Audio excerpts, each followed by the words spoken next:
Good evening and welcome to the Channel Studios here in London with your international news around the world in 5. An ex-Silicon Valley CEO faces up to 80 years in prison after being found guilty of defrauding investors after a months-long landmark trial in California.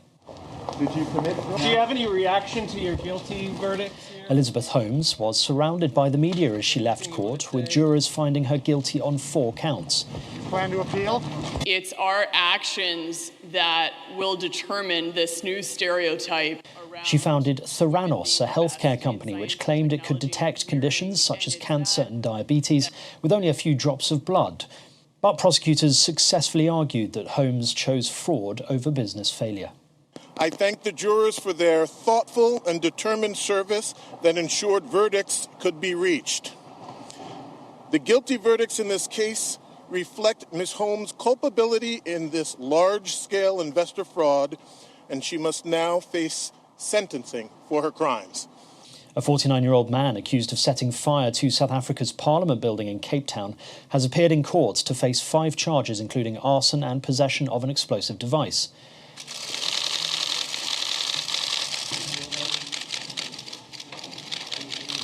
Zandile Christmas Maffei took off his mask before staring menacingly at photographers as he stood in the courtroom. Prosecutors allege he was found at the scene carrying explosives.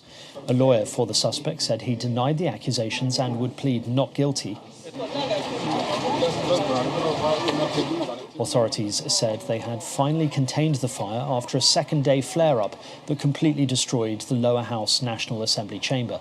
Fire initially broke out on Sunday, causing the partial collapse of the roof of the old wing, which dates back to 1884 and houses the upper chamber. At least 16 people have been killed in Colombia's Arauca province amid fighting between illegal armed groups. Colombia's President Ivan Duque said he has ordered the deployment of 2 battalions to support the job of territorial control.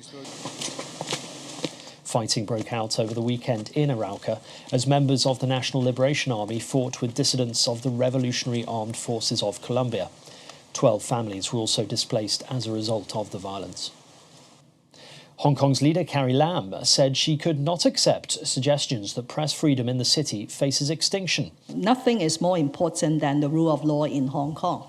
She was speaking at a weekly news conference as another independent online outlet, Citizen News, ceased operations in the face of what it described as a deteriorating media environment.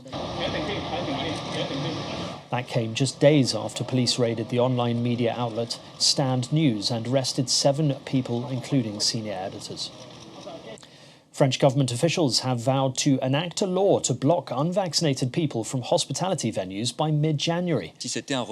European Affairs Minister Clément Beaune told a television channel that January the 15th remains the goal for the law to come into force.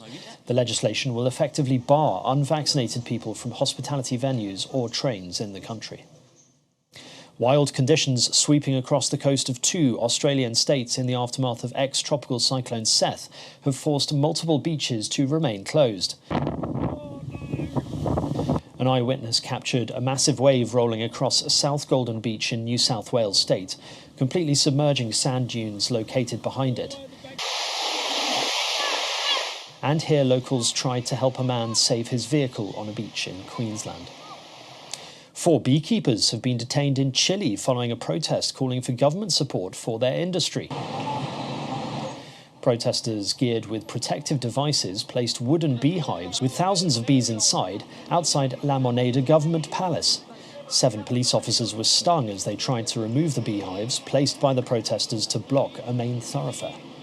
And that's your international news around the world in 5. Now back to the Channel Studios in Lagos.